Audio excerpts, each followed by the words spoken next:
আল্লাহ আইন করে দিয়েছেন রমাদানের 29 দিন কিংবা 30 দিন রোজা রাখবা, এটাই ফাইনাল, এরপরে কোনো কথা নাই। জোরে বলেন ঠিক কিনা? যারা সম্পদশালী হয়েছ বছরান্তে 2.5% যাকাত দিবা, বিধানটা কার? এটাই ফাইনাল, এরপরে কোনো কথা আছে?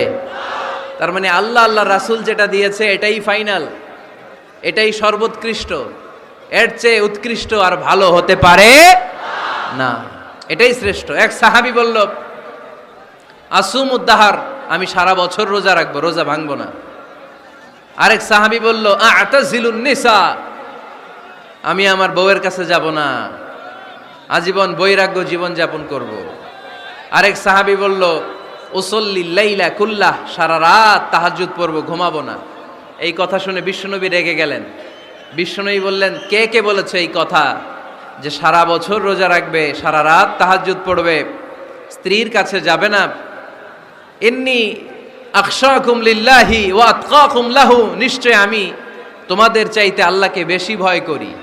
আমি বিশ্বনবী সবচেয়ে বড় মুত্তাকি, আমি বিশ্বনবী সবচেয়ে বড় বুজুর্গ, আমি বিশ্বনবী সবচেয়ে বড় আল্লাহওয়ালা।